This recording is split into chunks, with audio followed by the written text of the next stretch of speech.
the game has changed in our economy. It is not that you can save your money and it's protected. Inflation will keep happening. As we've had to print more money and we have more deficits, we're going to have to print more money in the future. It's just a never ending snowball effect that keeps happening, and it's happening faster. This is Internal Rate of Return with Amanda Alexander. In today's episode, we meet Pasha Esfandiary. Pasha, once a sharp-minded poker player, has become a pioneering force in the real estate industry, amassing close to $350 million in a wide range of deals since 2011.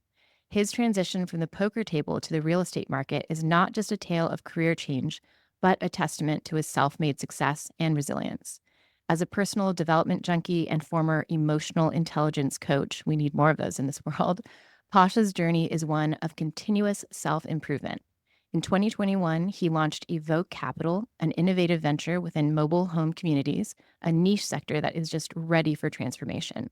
Evoke Capital stands on a people-first philosophy, managing over 2,150 units with the strategy that balances tenant welfare with investor returns. At his core, Pasha takes great pride in being a devoted father of twins and a loving partner to his wife, Jessica. Pasha, welcome to the show. Thank you so much for having me. And man, my assistant is way better with words because he wrote that than I could have ever written that. What do you mean, Pasha? I researched you and figured it all out myself. But yes, shout out to Bill. Thank you, Bill, for that. And, I like to start before we go into the full interview with just a presence practice. So what are you feeling grateful for, apart from Bill, at this moment? There's a ton to be grateful for. I think my community, being able to leave my house this morning when one of our best friends is a nurse. I wanted to get an IV. I was feeling extra tired from the last few days. She was there. She brought her kid, who's our kid's best friends. And then I have a really good friend of mine who is recently moved to LA, but has his daughters, and his daughters want to come over, and they came over and wanted to meet our kids to babysit. It's just a community that I have, which is excellent. The other thing that I was really, really grateful for is that my wife was able to go out last night. I mean, we have essentially 1-year twins, so we're starting to peek our head out a little bit. And Jessica was able to go out and have some fun with some girlfriends, and she was lit up this morning talking about it. And so it was really nice to see it and that aura about her again. Oh, that's lovely. And Yeah. I can definitely relate to that. Just that first year or even two, you feel like you've, I guess, just transformed your identity in ways. And you're like, but there's still that person, pre-mom or pre-dad person in Right. here that needs a little bit of that adult social interaction that's outside of the home. So I'm glad that Jessica got that. That's wonderful. Thanks for sharing that. And IV, what did you get? Like vitamin B? What did you? I just get everything, like a ton of whatever she gives me. I just give me everything. Why not just make me have more energy? And I do. So it's And really you're nice. based out of SoCal? Yeah, Los That's Angeles. very SoCal of you. Very SoCal. Very SoCal. But Yeah. hey, you look fresh. So great job on the IV. And before we go into the early journey, I wanted to ask what your portfolio looks like today. We mentioned the 2,150 units, but you also have been in other asset classes. So what does it look like today? Yeah, I mean, I can tell you most of my portfolio has transformed into mobile home communities at this point in my life. I still personally have a portfolio of a little over 400 apartment complex or units in Kansas, and then I have one development deal still going on here in Los Angeles 'cause I own still quite a few lots, and then I have one residential rental out here. I'm an LP investor in a bunch of other deals. But outside of that, everything really is mobile home communities at this point, just because of everything I've figured out in real estate and everything that I've done has led me to this. And then, yeah, my company itself, we manage and operate over about 2,150. We're about to close on 4 deals the end of November, so we'll add about another 240 lots to that portfolio as well.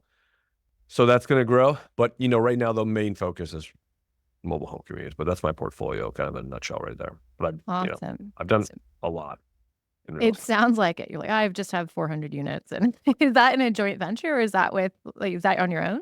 No, that's on my own. Yeah. Wow, Pasha, you are crushing it.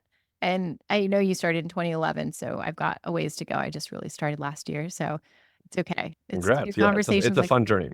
it is. I'm So, excited to learn about how you got here.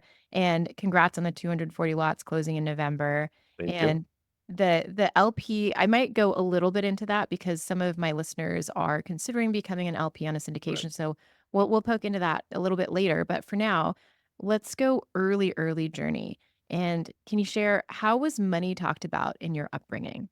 Oh, all right. Great question. So I grew up, I think I have to explain the cultural differences between, growing up Persian or in American society and whatnot. So being being raised in a Persian culture, at least in my household, and I don't know, and this is not correct way, and I'm not going to teach my kids this way.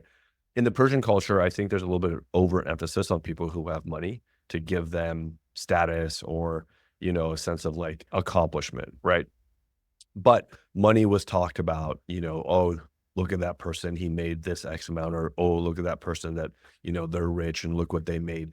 So, a little bit of a pedestal kind of mentality growing up in the Persian culture. But growing up, I think it was really hard because my father did immigrate, me and my brother himself here as a single father to the States in '87, right? And it was really tough because he never in particular talked about money other than he didn't have any money and that we didn't have enough money to go really do all the extra things that my friends were doing or that my brother's friends were doing. And he essentially kept the lights on, worked two jobs, the prototypical immigration family story, right? Well, for a single father. And I remember always asking him, like, "Hey, Dad, how much money do we have?" My whole life growing up, he said, "I have $5,000. That's it. That's all I got in my bank. Five." It never changed. He was just such a stickler about not telling me what he had or what he had saved or nothing, just 5,000. So he never thought we had money or went really like was able to spend it. Um, but it also at that time, you have to understand what um, the generation before us went through. I mean, they went through a lot worse than we've ever lived through. And so their mentality was you save your money, you save your money, you save your money, you save your money. And in fact, one of the biggest reasons I know the reason why I'm in real estate is because growing up, my father and I would, every time we were in the car, he would say, "Ah, I should have bought that house. It was listed at that much. Now it's worth this much. Oh, I should have bought that land. It was 50,000. Now it's worth millions. Oh, I should have done this. Oh, I should have done that. Oh, I should have done this." But the contradiction was he never went and actually bought something. And there was a light bulb moment and an aha moment for me is that when in 2011 I had my license and I was living in Las Vegas, and so was my father. And my father goes, "Hey, if you find any deals, because I'm underwriting deals for myself and I want to, start flipping homes." He goes, "If you find any deals that I have to buy, let me know." And I said, "Sure." And I ended up finding a deal for him. It was this townhouse. It was listed for $55,000. The rental income alone was about $1,400 for those three ensuite rooms that they built. It was just kind of this little gem in a very distressed market. And I said, "Dad, this is the deal. Like, you have to go buy this deal." And, typical father saving mentality, he goes, "Okay, sounds good. But can you get it for 50,000?" And I said, "No, I can't. This is like literally the bottom of the bottom." And so that mentality was, I have to get such a golden steal for me to buy anything, made me realize that it's that mentality that's gonna have you be left behind, right? And I really learned from that moment of just buy good assets in good areas and let time do the work for you. But that's yeah, so it really was never talked about. I had to learn everything about money. I had to learn about retirement accounts. I had to learn how the economy really works on my own by reading books and understanding that one day we will be quite older and we will need a retirement. And so I saw everyone around me in my personal community and friendship groups, no one was planning for the future. Well, we were poker players. No one was putting money aside, and they just kept thinking they'd make money. Where I was like, this is asinine. Like, time will never stop. We will be older one day. We have to thank our younger selves. And so then I got really obsessed with money, the power of compounding. How hard does your money work? Where do you put it? Stocks, all these things. And then it just snowball affected to where I'm at. Yeah. Yeah. That makes a lot of sense. But also that young Pasha was curious enough. I don't think I've ever asked my parents, or I'm not sure how many kids ask them, how much money do we have? So Yeah, the fact that you were asking that time and again, it was always $5,000. And maybe because of your dad's scarcity mindset, that's what made you even more motivated when you started making your own money to then store some acorns for the future in a way. for But sure. I think we as children make our decisions based on the information and the environment that we're in, whether good or bad, right? Like the fact that my father was like that made me the way I am today. I don't know if it was intention or not, but luckily yeah. we made it. And you mentioned something important about the generation and how they have gone through real economic downturn and the mentality to save. And it brings back the importance of the people you're surrounded with. If that's the mentality he's been surrounded by, then even with this great deal of $55,000, it's hard to commit to even that transaction because probably the people around him in his peer group weren't doing those things. So it's, having empathy for that as well. But then also for our listeners, reminding you that you need to surround yourselves with people who are doing the thing. And that way it normalizes it and feels less scary. Yeah. So it makes, And yeah, I go want to ahead. tack onto one thing there too. I think one conversations that I have with, let's say, some of my best friends and just really anyone that needs to hear this is that the game has changed. The game has changed in our economy. It is not that you can save your money and it's protected. Inflation will keep happening. As we've had to print more money and we have more deficits, we're going to have to print more money in the future. It's just never ending snowball effect that keeps happening and it's happening faster. So you, as someone who is trying to have a retirement account or put money into for your future and your security, you can't just save it anymore because you're going to get left behind. Yeah. Bank accounts are not going to give No, you the returns that you might be hoping for. So this podcast is intended to show you that there are different returns out there. And before we even get there, you mentioned becoming a poker player. How old were you when that happened? I started playing poker when I was about 19 years old. And then started doing it professionally when? Right around 19 years old. Wow. Okay. Yeah. So, I also worked as a waiter, as a host, but this like in 2004, my brother, who happens to be a very quite well-known poker player, he won a big tournament. And well, I said, well, I mean, if he could do it, I could do it, right? It's like the competition of it all. And I've always loved games. I was always a gamer. I played a lot of video games. I was, very introverted, and I always excelled at video games. And I picked up poker pretty quickly, but I only played for fun. I played $20 tournaments with my friends and garages and little it was just really fun while I was being a waiter and kind of just figuring out life. And it wasn't until I was 21 where I started taking it a lot more seriously. What ended up happening is that when I was 21, my brother invited me to Vegas. Um, bl- a little bit of a backstory. I had a roommate at the time. He stole $2,000 from me. He essentially had a gambling addiction, and I was lending him money. He's like, "Hey, I'll pay you back." Wrote me checks. All the checks bounced. That was my fault because I held on to a bunch of checks for weeks before I deposited them. And I literally went from like having some money to broke. And my brother's like, well, why don't you come to Vegas and I'll put you in some poker games or just hang out. And he'd been very successful at this time. So I said, sure, went out there and I started playing poker in the casino, started losing. And I remember being on my last $100, but I ran up that $100 all the way back up to 4 grand in one night. And then I took off from there. And this was during the World Series at the time. And I ran up that 4,000.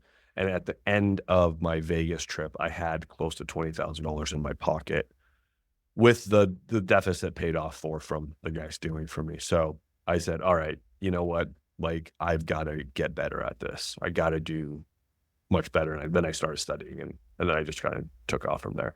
Wow. That Yeah, sounds exciting, it but was, also wow. it was very interesting. When I look back now, I just realized I just got really lucky and I ran like what we call like God, and every like card that I needed came my way. But there were some pretty powerful and beautiful lessons that I started to learn. I started to really understand how good I was at reading people. And back then, no one knew what the heck they were doing and knew about poker tells. And I was naturally very intuitive with people because of my introversion and my observation of people in general. And so I had learned some lessons like, okay, hey, look, there's some things I can expand on here. And then I started studying and I got better. And I did that for close to another 6 years. Yeah. Wow. That sounds like you could probably be in a movie, you and your brother, with some of these anecdotes. But you mentioned going down to $100, and I do have the question around what's the lowest amount of money you've ever had in your bank account and your mindset at the time? So, it's very interesting. Being a poker player, you're not going to meet a poker player that hasn't gone broke in a night, and if not more broke. So I tell this story, and I'm not going to tell you exact numbers, but not recently, in the last few years, I took a huge, huge loss in crypto, right? When the crypto loss happened, Yeah. right? I lost a bunch of things. I'm never going to get it back. And people are like, "Are you devastated?" Because it was a very large sum of money, right? And I said, yeah, this stings, but this is maybe 15% of my net worth, right? And then I told them that there were so many times when I played poker when I was younger, I lost about 150% of my net worth in one night. And I did that a few times until I learned my lesson. And that was infinitely more gut wrenching than losing a smaller ratio of my net worth because I know I can make that back. But when you lose 150% of your net worth, you have to scrap and scrape, and the trajectory of the snowball effect is harder. It's more of a grind. So, yeah, I've been negative a bunch of times in my life, a lot. That sounds like it's somewhat par for the course, gave you some of that emotional resilience to then stomach the loss of this crypto investment, but ouch. Yeah. Wow. But So yeah, whatever. I mean, the way I look at things is, I think, quite different.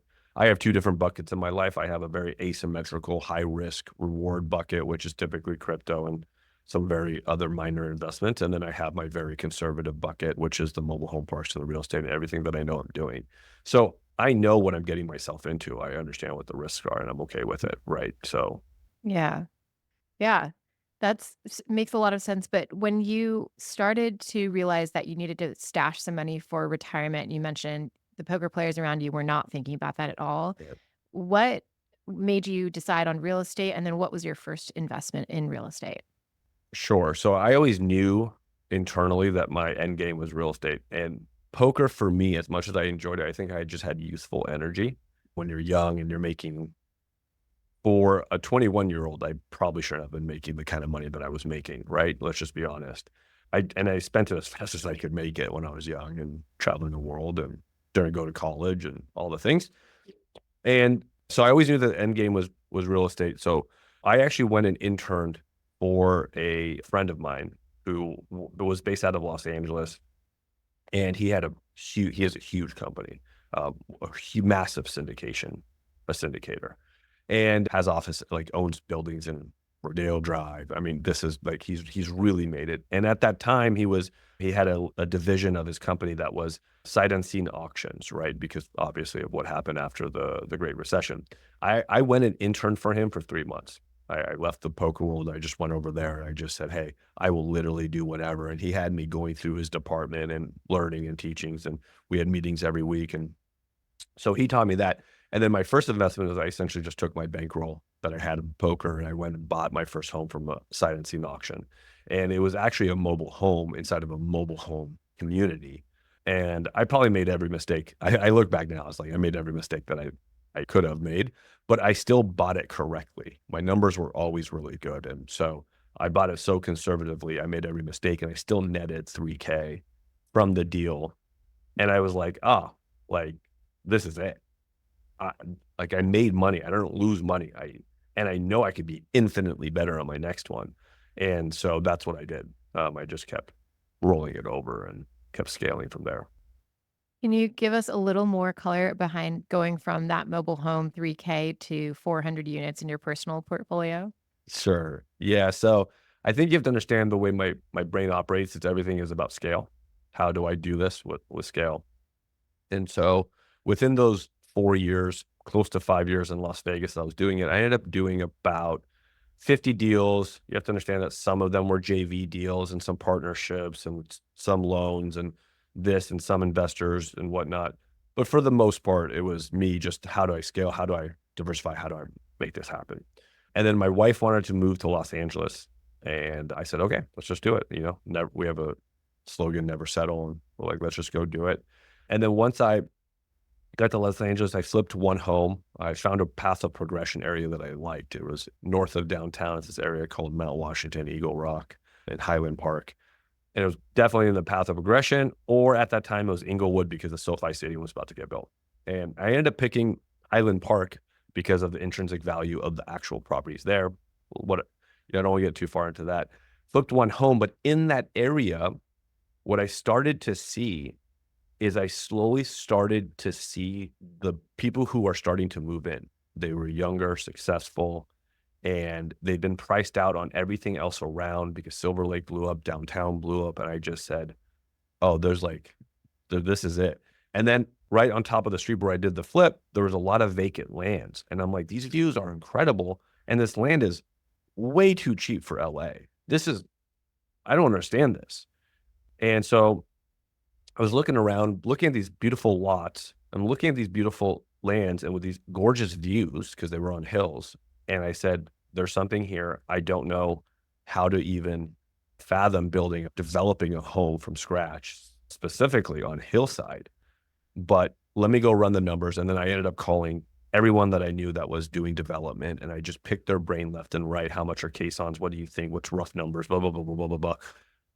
And what I did is I just ended up buying as much land as I could in the area. And I still have some of that land. I'm still developing on some of the land. So then I was developing for about 5 years, and I'm still doing a little bit on past projects and some one piece of land I'm still fighting with the city on, but that's another story. Realized I wanted to have a family and I wanted passive income. So then I started looking into multifamily and had been learning about that for a long time. And around that time while I was developing, by the way, I bought a motel in Vegas and flipped that after a few years. And then, so I started buying apartment complexes, and it was my two partners now that introduced me to mobile home communities. And as I was buying these apartment complexes, I had hired my two partners to overlook my shoulder. I said, hey, I've never done a transaction in multifamily. I've only done residential. Just look over my shoulders. They did such an amazing job that I cut them into the deals. And then it's like, hey, we're buying this mobile home community. And now my two partners have managed a $3 billion mobile home community portfolio, right? And have done over $1 billion worth of transactions himself, as the VP of the company. And then my other partner now ran that whole portfolio. So they're like, hey, we're putting our money into this. Do you want to do it? I just said, I don't know anything about mobile home communities, but I just know how smart you guys are. We bought it, and that one deal honestly crushed my multifamily deals that I had done, and it was easier. And I said, all right, there's something here. If I have that stigma on this, so do others. And so then I researched it like crazy, called everyone I knew, researched everything I could get on my hands on. I said, there's an opportunity here. We need to go after it. We need to go after it quickly. And that's what we did. What year was that you did that deal and it blew your mind? It was either very early 21 or very late 2020. Oh, wow. That's not that long ago. No, it's not. Wow. And you mentioned calling everybody you've been very resourceful with your relationships, like going and interning for that friend and then leveraging your partners to look over your shoulder. But were there any books or podcasts that you leveraged for learning about mobile home investing? I mean, the mobile home, it has that orange cover. I believe it's the Mobile Home Manifesto was a good one. But, and that teaches you a lot. But at that time, I essentially, when I was reading it, I already had learned it from a lot of my friends and everything I read online, and you can watch YouTube. I mean, there's just so many resources out there.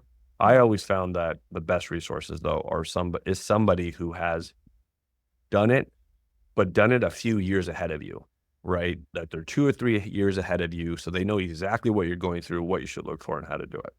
So I have a pretty powerful network that I always rely on.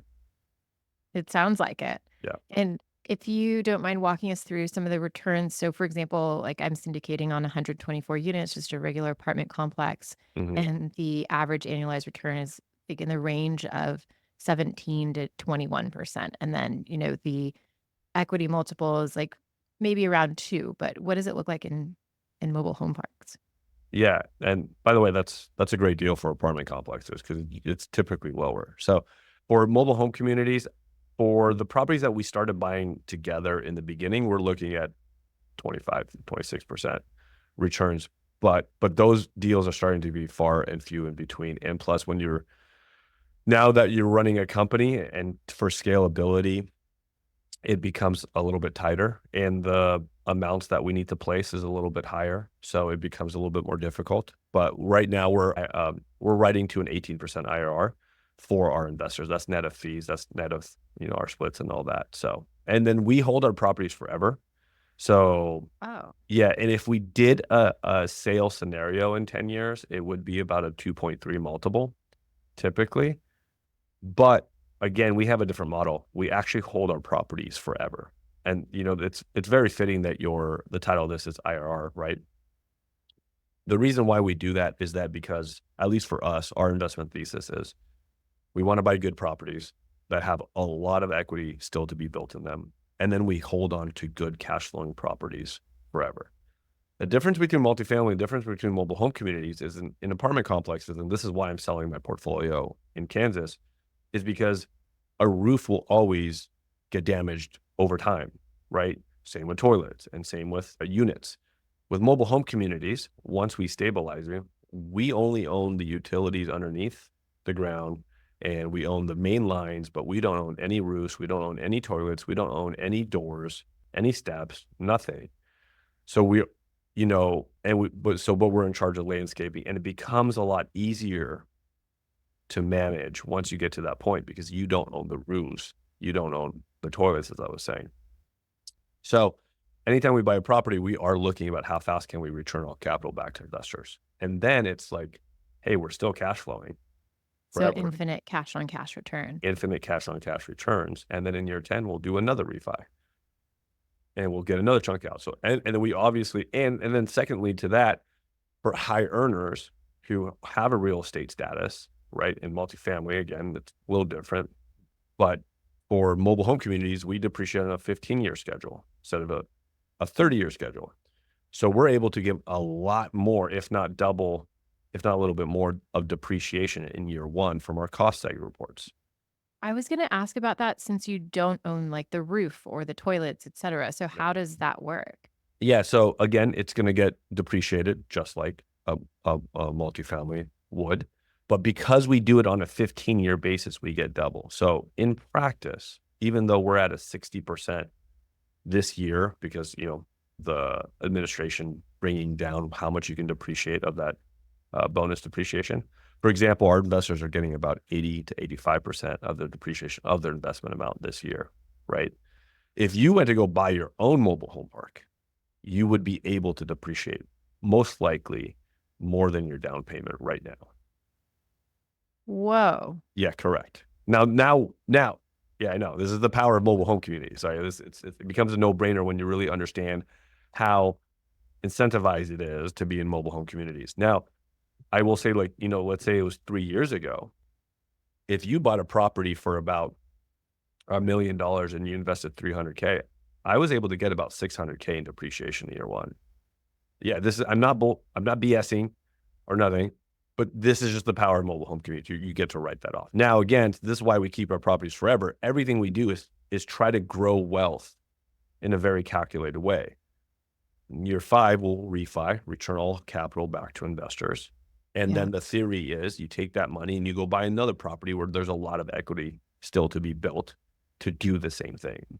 And we want to be sitting on a multitude of properties that are just cash flowing forever, right? They've already paid for themselves.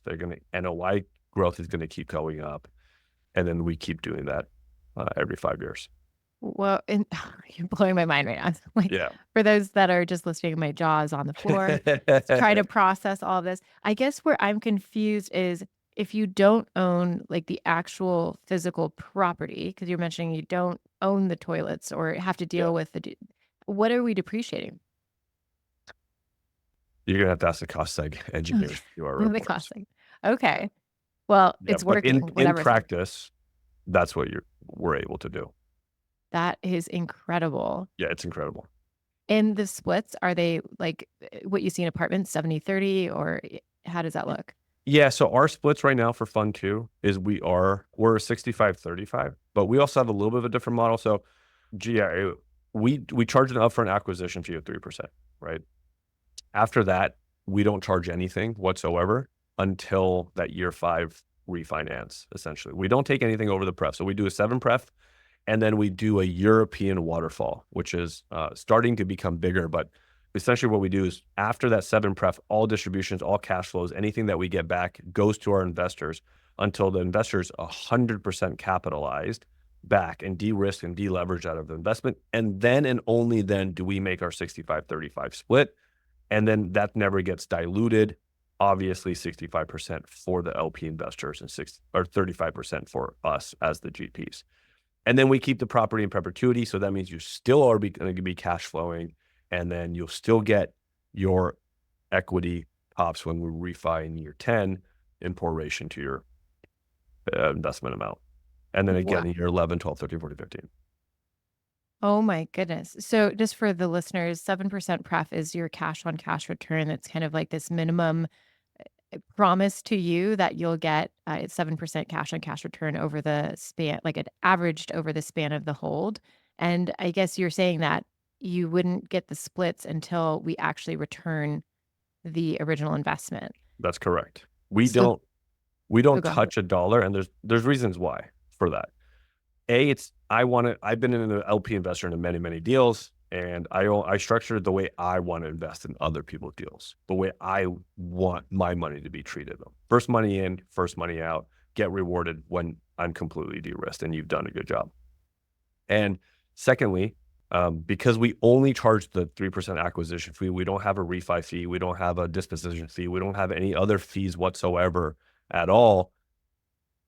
We are incentivized. So when it works in like if you are a kind of a business junkie like I am in economics, and what you start to learn is that whatever you incentivize is what you get. And when you have employees, same thing, and it could be really kind of categorized everywhere, right? Whatever incentivized. So we incentivize ourselves to buy really good deals that we know that we have to perform, because that is the only way we get paid once we perform, right? So, and then now we're also incentivized to make sure we try to pay you back by that year 5, if not sooner, because that's when we get paid. And then secondly, we're not deal junkies. We don't have a lot of fees. So we don't make a lot of money just because we close on a deal. We Mm. have to buy good deals. So you want to follow the incentives, and that's how we've really structured everything that we do and how we do it. And then on top of that, we're also the biggest investors in all of our deals, right? So we invest 10% in every single syndication at least, or every fund that we have, to put our money where our mouth is as LP investors as well. And also we don't touch any of the depreciation. It's a very investor-friendly forward model. This is so impressive and really aligned to Yeah. my own values as Yeah. a syndicator, and you're speaking my language. I'm like, how do I work for Pasha? So, what does your team structure look like, if you don't mind me asking? Right now we have about close to 30 full-time employees. So I handle, I'll say this every single time. It's my 2 partners that make me look good. I just get to take all the credit. But I'm the CEO, and I do all the recruiting. I do all the culture. I build the business itself. And then I also handle all investor relations, right? So we're like middle of a raise right now, and I handle all the investor relations and investments and outreach for that. Alex he's a CFO. He handles all the underwriting, the controller, anything that issues with money, the strategy. He's the asset manager, and he is the guy that you want. I mean, the guy is so smart. It's incredible, but he loves his Excel spreadsheets and pro formas and all that. And then Edmund is the CEO. He handles all the operations and making sure all the properties are hitting essentially the pro formas and the budget analysis that Alex sets forth on the asset management. Right. And then obviously we have our other structures. We have 2 regionals, property managers. We have a whole back end office team with admins. And we really try to create positions that are specialized in certain things. Property management is difficult, especially at scale. So we created an online platform where every single part of the business talks with each other. We will reduce emails by about 60%, 65%. there's, it's like an Asana mixed in with like a Wikipedia mixed in with real time information and data crunching, and it's pretty awesome. We spent a lot of money on that too. Well, That so is that makes a lot of sense. So just to break it down for my listeners, so you've got Alex, the CFO, who is doing the underwriting and really the forecasting of how is this project going to perform. And this is pretty conceptual. You have to, bake in a bunch of assumptions, but obviously it's based on as the most accurate information that you can get. And then you've got, Pasha coming in and doing investor relations as well as managing the teams and the culture to make sure that you all can perform within the business, but also bringing in that capital to fund the project. And then you've got Edmund, the COO, who's doing more of like bottom line, like making sure that the projects are actually coming to life in the way that they projected in the underwriting. that's correct. Yeah. And then you've got like the regional PMs, admins, et cetera, who are actually like the boots on the ground Yeah. running these properties. Yeah. We got the whole team. Infill, sales, construction. Well, actually, construction still falls on Edmund's plate, Huh. but yeah. And what markets are these in? So our three main markets are Texas, Alabama, and Georgia.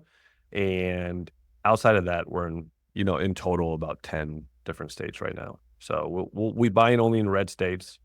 We Right. stay completely away from the Gulf. We don't touch Florida, obviously, what happened, because we hold our properties forever. It's really, really, really difficult. There was a property that we were going to buy in Texas, and I believe it was right around that 80 miles north of the Gulf. And I think that was almost an acceptable amount of where it could be because of like where hurricanes hit the landmass and how they fall down or start decreasing in size once they hit land.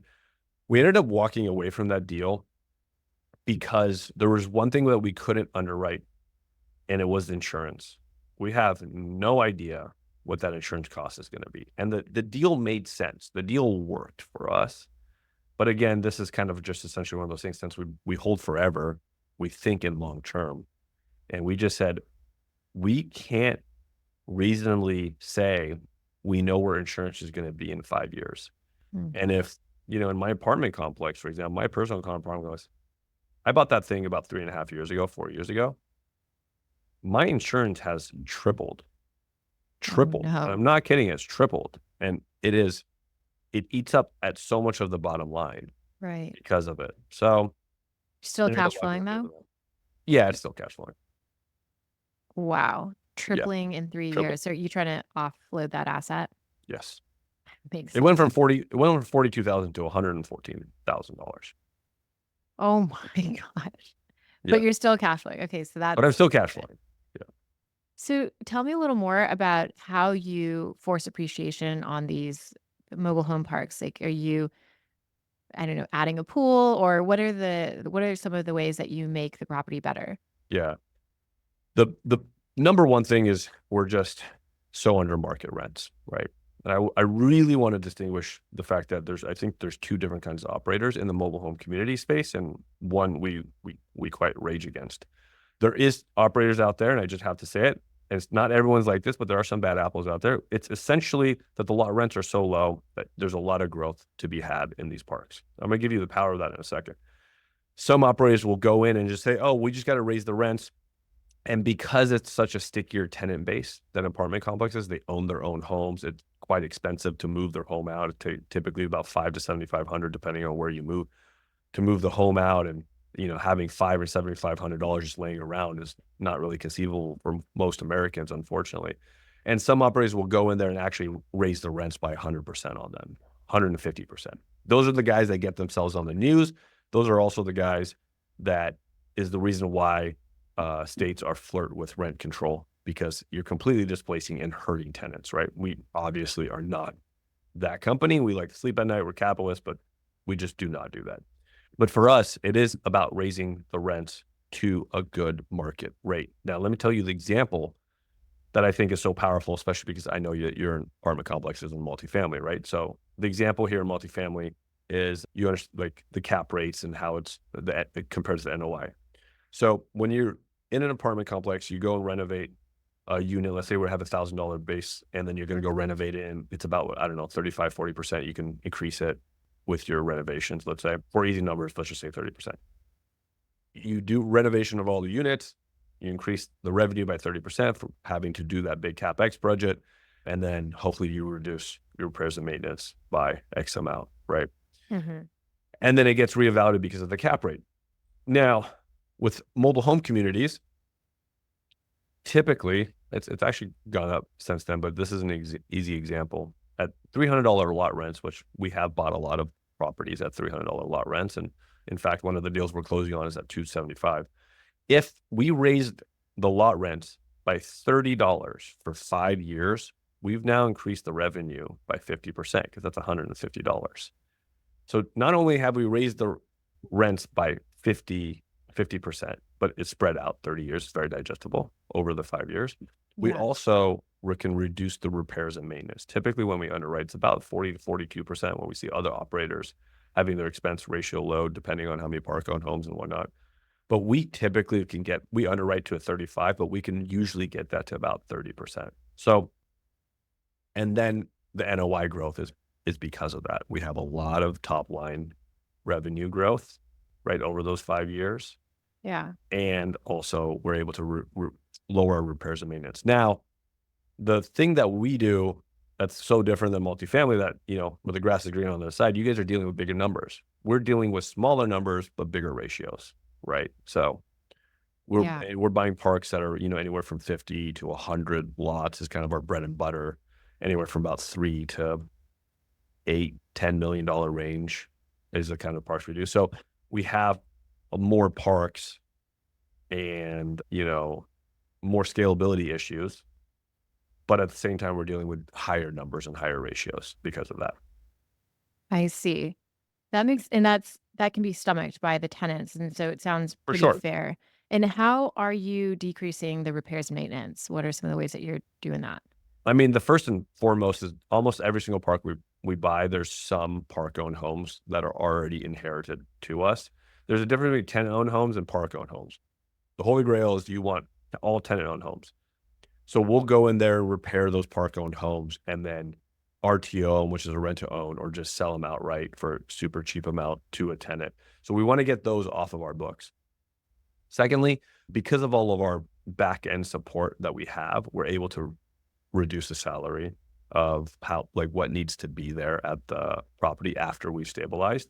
Secondly, obviously utility passbacks. We'll go do the roads. We'll go do the landscaping. We make that sizable investment up front, right? So we're able to first justify our rental increases to our tenants. We don't ever really not do anything at any park and just say, hey, we're raising the rents on you.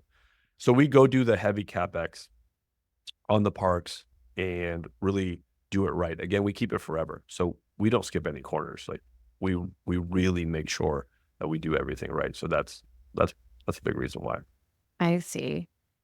And what does property management look like? I suppose, do you have on-site people that are living there to service the park, or how does that look? So it depends on the park and depends on the region. But the best way to look at it is that once we stabilize a park, and depending on the size of the park, if it's all tenant-owned homes and it's 50 pads and we just has no problems, we have a caretaker. Caretaker being for us somebody that lives there, eyes and ears, takes videos, post notices, evictions, et cetera, et cetera, et cetera.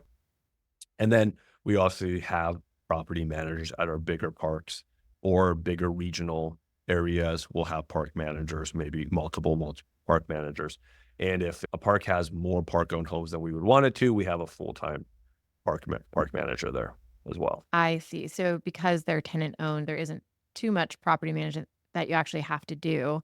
Mm. And with the caretaker, that's a tenant typically, right? And do you just decrease their rent so that they are compensated, or how does Yeah, that? typically, Okay. depending on the workload as well too, we'll give them a little bit of a salary, but typically it's a lot of rent.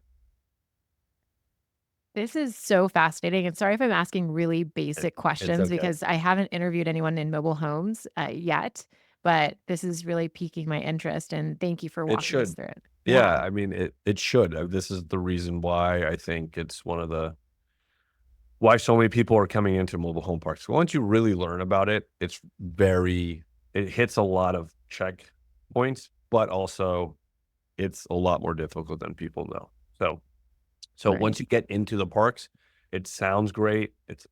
it's amazing. The demand is through the roof for these, but it's quite difficult to manage these properties, right? And so, What have been some of the challenges or headaches that really stand out to you in owning and operating mobile home parks?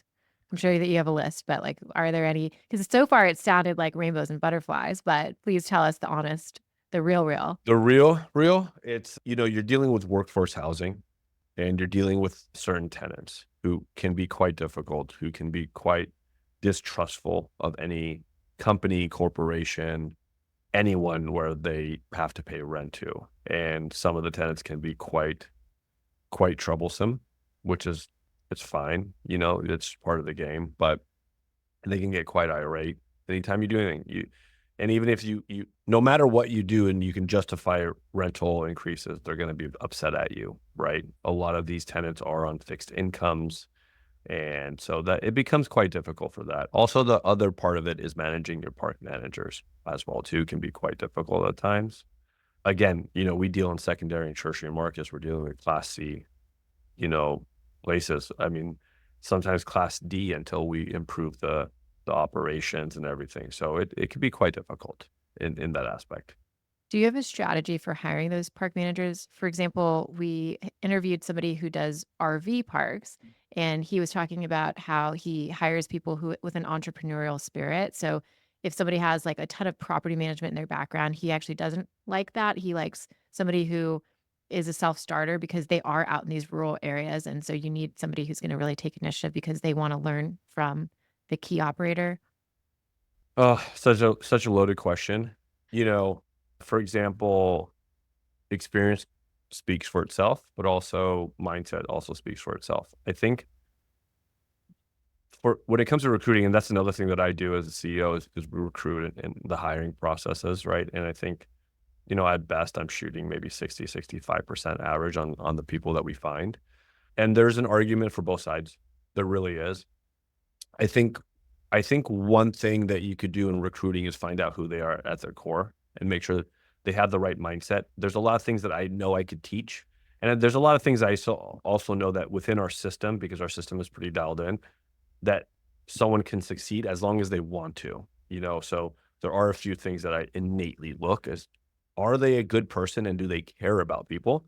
And Mhm. are they hungry to get better?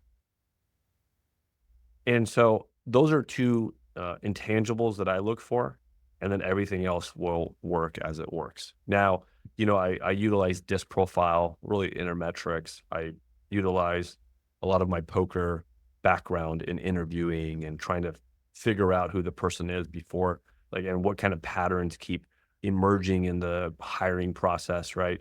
Asking a ton of open-ended questions and see what themes keep popping over for them is going to give you a better indicator of who they are naturally and at their core.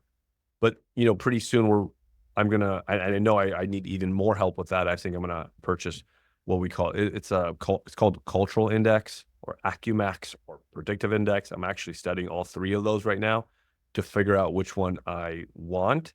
But that's also going to help you build profiles for the positions that you want, and then get a really better picture of how their inner workings work for that position to then put them into it. So, yeah, that's a Wow. yeah. It is a loaded, but it also showcases how thoughtful you are about this whole recruiting process. So thank you for walking us through it. I think it's the most important thing you can do as a CEO is put the right people in the right seats. Right. As CEO, you have that job and to make your people happy. And it's quite easy being a CEO because you can just go literally ask all your employees, "Hey, how can I make your life better?" And they will tell you. And then it is your job to go implement and execute. Yeah. And I'm curious, some of the back end thinking it sounds rooted in some of Gino Wickman's traction work, but I'm curious, is that a book that was influential to you or I don't see it. Is it back there? It's right here. Oh, there you go. Okay. I yeah. We actually went down the path of EOS very momentarily, and I, had hired a coach, and he was actually a great coach out here in SoCal. But I also realized that all of that information, literally all of it, is online and in the books. Yeah. When I was looking at the schedule, I said, and I have an insatiable thirst to learn and implement these things myself. So I went and learned everything I could and just implemented it myself. So That's my similar approach. I am a bibliophile. I love reading books and yeah. also applying it. So taking massive action because I am not the type to just consume information and let it just sit in my head because I think that's useless. But it sounds like you are pretty similar. So maybe we'll end on that note. I see a few of the books that are in your background, and also you're a Niners fan. So I'm in the Bay Area. So Are you? Yeah. yeah, Huge Niners fan. awesome. Niners fan. But football aside, what are some of the books that are on your nightstand today? Like, or what are you focused on in terms of reading these days?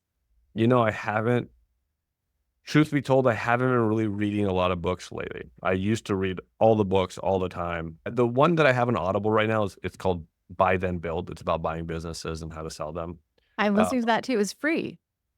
yeah, Yeah. I'm obviously a lot of podcasts, but one thing I will say, I have to give a shout out to that book, Think and Grow Rich. I read that every single year. Yeah. That's like my Bible, Napoleon, basically. Yeah. the man. Mhm. Definitely. That was a pivotal one for me. And I guess maybe we can also sorry, let me say, take a peek into your daily routines because you're really busy right now. You're doing Yeah. foreclosing, not foreclosure. And you're also doing four refis. So, what does that work week look like for you? Is it a 40-hour work week? Are you doing 9 to 5 or how does it look? No, I'm actually doing a little bit less. I have a very strict morning routine, and then I want to spend time with my children. Obviously, like I said, they're under one. So I get to the office right about 9:30 and I leave around 4:30, depending on the day. But one thing that I've been really good at that's helped me really scale is I delegate on everything that I don't want to be doing.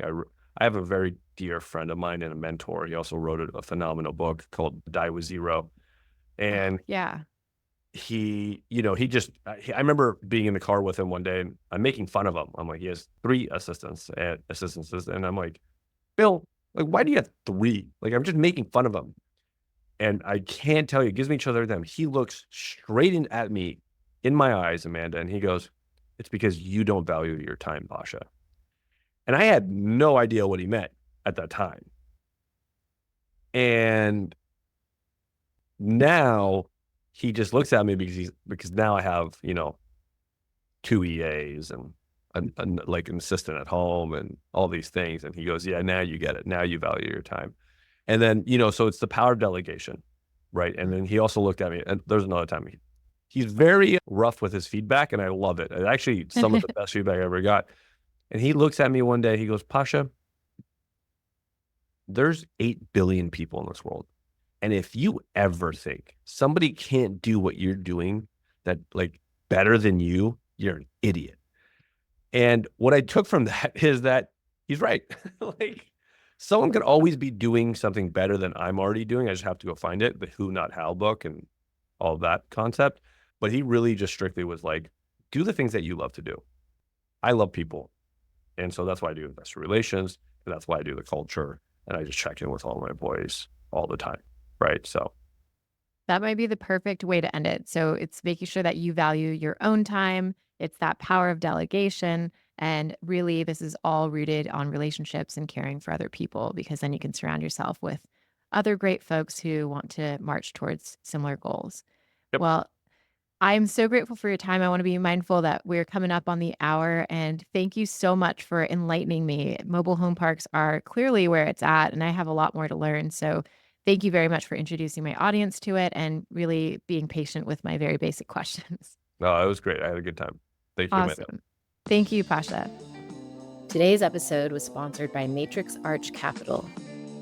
And you can find me on Instagram at Amanda the Investor. Send me a message. I'd love to hear from you.